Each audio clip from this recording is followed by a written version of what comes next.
ആയുർവേദ ചികിത്സാ പദ്ധതി പ്രകാരം രോഗിയെ കണ്ടും സ്പർശിച്ചും മാത്രമേ ചികിത്സ നിശ്ചയിക്കാൻ കഴിയുകയുള്ളൂ. പക്ഷേ ഞങ്ങൾക്ക് വരുന്ന കത്തുകളിൽ പലതും അസുഖങ്ങൾ മാറാൻ എന്ത് ചെയ്യണം എന്ന മട്ടിലുള്ളതാണ്. അസുഖങ്ങൾ മാറാനായി കത്തുകളിൽ കാണുന്ന വിവരം മാത്രം വെച്ച് ഒരു ചികിത്സ നിശ്ചയിക്കാനാവുമോ എന്ന് വൈദ്യശ്രേഷ്ഠനോട് ഞങ്ങൾ ചോദിച്ചു. വിഷമാണ്. കത്ത് മുഖേനയോ ഫോൺ മുഖേനയോ കിട്ടുന്ന വിവരങ്ങൾ അപൂർണമാണ്, അപര്യാപ്തമാണ്. രോഗിയെ നേരിട്ട് കാണുക, സംസാരിക്കുക. ഞങ്ങളുടെ സമ്പ്രദായ ശാസ്ത്രത്തിൽ ആദ്യം തന്നെ രോഗിയെ കാണുക, ദർശനം, സ്പർശനം, പ്രശ്നം, അങ്ങനെയൊക്കെയാണ്. പിന്നെ ആദ്യം രോഗിയെ നേരിട്ട് കാണുക, പിന്നെ തൊട്ട് നോക്കേണ്ടതാണെങ്കിൽ തൊട്ട് നോക്കുക. പനി മുതലായതൊക്കെയാണെങ്കിൽ ഫോണിൽ പറഞ്ഞാൽ അറിയില്ലല്ലോ. അവരെ പ്രശ്നങ്ങൾ, രോഗിക്കുള്ള വിഷമങ്ങളും ഉപദ്രവങ്ങളും മാറ്റങ്ങളും ചോദിച്ച് അറിയാം. ഇങ്ങനെ 2-3 സംഗതി കഴിയാതെയുണ്ട് ഫോണിലോ ഇൻ്റർനെറ്റിലോ അല്ലെങ്കിൽ എഴുത്തു മുഖേനോ അത് അപര്യാപ്തമാണ്. തൽക്കാലം കുറേയൊക്കെ സമാധാനം കാണിക്കാൻ സാധിച്ചേക്കും, പക്ഷേ അതൊരു ശരിയായിട്ടുള്ള ചികിത്സയല്ല. പക്ഷേ ജന്മനാട്ടിൽ നിന്ന് വളരെ അകന്നു കഴിയുന്നവർക്കും പലതരം കാരണങ്ങളാൽ നേരിട്ട് കാണാൻ കഴിയാത്തവർക്കും അസുഖങ്ങൾ വന്നാൽ എന്ത് ചെയ്യാൻ കഴിയുമെന്ന് അഷ്ടവൈദ്യൻ ശ്രീ ET നാരായണൻ മൂസിനോട് ഞങ്ങൾ ചോദിച്ചു. ദൂരത്തിൽ ഇരിക്കുന്ന രോഗികളുടെ എല്ലാ വിവരങ്ങളും വിശദമായിട്ട് അവരുടെ ആഹാര രീതി, ജീവിത രീതി, ഉറക്കം, മാനസിക വ്യാപാരങ്ങൾ, ഇതെല്ലാം വളരെ വിശദമായിട്ട് എഴുതി അയക്കാൻ പറയും. എഴുതി അയച്ചാൽ അതിനെ അടിസ്ഥാനപ്പെടുത്തിയിട്ട് തൽക്കാലത്തെ ശാന്തിക്ക് മരുന്ന് നിശ്ചയിക്കും. പക്ഷേ ശരിയായിട്ടുള്ള ചികിത്സ ഞാൻ നേരത്തെ പറഞ്ഞ പോലെ രോഗിയെ നേരിട്ട് കാണണം. മാത്രമല്ല ചില രോഗങ്ങൾ ഒരു തവണ കണ്ടുകൊണ്ട് മാത്രം മനസ്സിലാക്കാൻ സാധിക്കില്ല. അതിന് കൊടുക്കുന്ന മരുന്നുകളുടെ റെസ്പോൺസ്, ഒരു അനുഭവം കണ്ടിട്ട് വേണം കൂടുതൽ ഒരു വിപുലമായിട്ടുള്ള ചികിത്സ ചെയ്യാനായിട്ട്. ഈ ആഴ്ച മുതൽ പ്രേക്ഷകർ അയച്ച കത്തുകളിൽ നിന്ന് തിരഞ്ഞെടുത്ത കത്തുകൾ വൈദ്യശ്രേഷ്ഠന്മാരെ വായിച്ച് കേൾപ്പിച്ച് അവരുടെ മറുപടി കൂടി ജീവധാരയിൽ ഉൾപ്പെടുത്തുന്നുണ്ട്.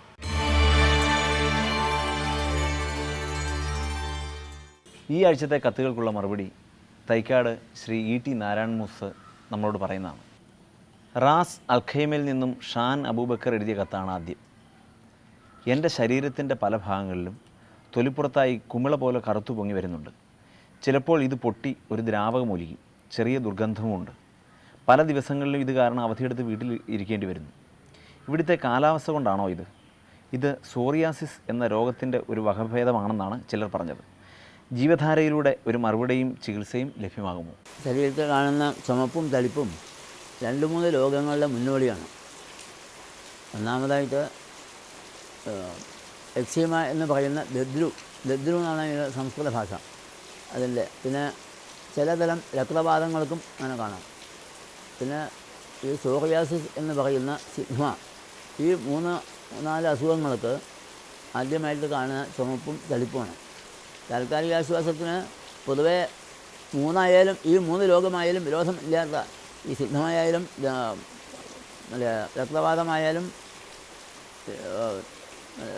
എക്സീമ ദദ്രുവായാലും വിരോധം വരാത്ത വിധത്തിലുള്ള ചില മരുന്നുകളുണ്ട്. ആന്തരമായിട്ട് കൊടുക്കുകയാണെങ്കിൽ ലാസ്നാദി കഷായം, ശതാവലി ചിന്നഭാദി കഷായം, പടവല മൂലാദി കഷായം, പടവലാദി കഷായം, മഹാദിക്രയം കഷായം, ഇതൊക്കെ മഞ്ചിഷ്ടാദി കഷായം, ഇതൊക്കെയാണ് കഷായങ്ങളായിട്ട്. അതുപോലെ പുളികളായിട്ട് പറയുകയാണെങ്കിൽ ഏലാദി ചൂർണം, മുസ്താമൃതാദി ചൂർണം, നിംബാദി ചൂർണം, ഇതൊക്കെ പുറമേ തേയ്ക്കാനുള്ളതാണ്. അതുപോലെ നെയ്യുകൾ, മഹാദിക്രയ നെയ്യ്, ആരോഗ്യ മഹാദിക്രയ നെയ്യ്, ഗുൽഗുലിക്രയ നെയ്യ്, അപൂർവം ചില രോഗികളിൽ ശതാവലീഹൃതം, മഹാകല്യാണകം, ഇങ്ങനെയുള്ള നെയ്യുകളായിട്ട് ഉപയോഗിക്കാം. പുളികളായിട്ട് നേരത്തെ പറഞ്ഞല്ലോ. പിന്നെ തൈലങ്ങൾ, പ്രധാനമായിട്ടും പറയാനുള്ളത് ഏലാദി, അത് തൈലമായിട്ടും എണ്ണയായിട്ടും വെളിച്ചെണ്ണയായിട്ടും ഉപയോഗിക്കാം. ദിനേശവല്യാദി, ദശമൂലാമൃതാദി, വജ്രകം, ശതധാര തൈലം എന്ന് പറഞ്ഞ് ഞങ്ങളൊരു പ്രത്യേകം തൈലം ഉണ്ടാക്കുന്നുണ്ട്. പിന്നെ ചില പ്രത്യേകം സാഹചര്യത്തിൽ, പ്രത്യേകിച്ചും ഈ സിഗ്മ എന്ന് പറയുന്ന സോറിയാസിസിന് ജ്യോതിഷ്മതി തൈലം, ഇതൊക്കെയാണ് കൂടുതൽ ഫലപ്രദമായിട്ട് കണ്ടിരുന്നത്. അടുത്ത കത്ത് സൂരജ് VT കൂത്തുപറമ്പ്, കണ്ണൂർ ജില്ലയിൽ നിന്നുമാണ്. 28 വയസ്സുള്ള ഒരു ചെറുപ്പക്കാരനാണ് ഞാൻ. 3 വർഷമായി എൻ്റെ കാലിൽ ഞരമ്പുകൾ തടിച്ചു വരുന്ന ഒരു രോഗം കാണുന്നു. വെരിക്കോസ് എന്ന അസുഖമാണെന്നാണ് ഡോക്ടർമാർ പറയുന്നത്. അസഹ്യമായ വേദനയുമുണ്ട്. ഇത് കാരണം മുണ്ടുമുടുത്ത് നടക്കാൻ വയ്യ. സ്ഥിരമായി പാൻറ്റിട്ടാണ് നടക്കുന്നത്. കല്യാണാലോചനകൾ നടക്കുന്നുണ്ട്. പക്ഷേ ഈ രോഗമുള്ളത് കാരണം ജീവിതത്തിൽ പിന്നീട് എന്തെങ്കിലും പ്രശ്നം ഉണ്ടാകുമോ എന്ന് പേടിയുണ്ട്. ആയുർവേദത്തിൽ എനിക്ക് കൂടുതൽ വിശ്വാസമുണ്ട്. ഇതിനൊരു പരിഹാരം ജീവധാരയിൽ കൂടി പ്രതീക്ഷിക്കുന്നു. അതിന് ഞങ്ങൾ ആയുർവേദത്തിൽ ശിലാഗ്രന്ഥി എന്നാണ് പറയുക. ശിലാഗ്രന്ഥി അത് 2 സംഗതികളെ കൊണ്ടാണ് വരിക. മൂലക്കുരുവിൻ്റെ ശല്യം ഉള്ളവർക്ക് വരാൻ സാധ്യതയുണ്ട്. അതുപോലെ മലബന്ധം ശരിക്കും ശോധനയില്ലാത്ത ആൾക്കാർക്ക് വരാൻ സാധ്യതയുണ്ട്. അതിന് ഏറ്റവും നന്നായിട്ടുള്ളത് ഇൻറ്റേർണലായിട്ടും എക്സ്റ്റേണലായിട്ടും ഉപയോഗിക്കാവുന്നത്, ആന്തരമായിട്ടും ബാഹ്യമായിട്ടും ഉപയോഗിക്കാവുന്നത് കരിങ്കൂർഞ്ഞി സഹചരം എന്നുള്ളതാണ്. അത് കഷായം വെച്ച് കൊടുക്കുക, അതിൻ്റെ എണ്ണ കാച്ചി തേക്കുക, അതുകൊണ്ട് തൈലം ഉണ്ടാക്കിയിട്ട് വസ്തി ചെയ്യുക. ഇതൊക്കെയാണ് ഇതിന് നന്നായിട്ടുള്ളത്. അടുത്ത കത്ത് ശിവകരൻ EV, ഗാന്ധിനഗർ, കോയമ്പത്തൂർ. 35 വയസ്സുള്ള ഒരാളാണ് ഞാൻ. വിവാഹം കഴിഞ്ഞ് 8 വർഷമായി. കുട്ടികളില്ല. പരിശോധനയിൽ കൗണ്ട് കുറവ് ആണ് എന്നാണ് കണ്ടത്. പല മരുന്നുകളും കഴിച്ചു, ഫലമൊന്നുമില്ല. ബീജവർദ്ധനവിനായി ആയുർവേദത്തിൽ എന്തെങ്കിലും മരുന്നുണ്ടോ?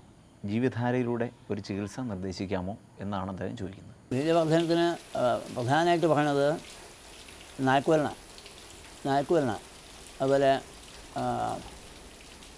അടപതിയൻ, മധുരം, ഇതൊക്കെ ബീജവർദ്ധന. നായ്ക്കുവരണയാണ് ഇതിൽ പ്രധാനം.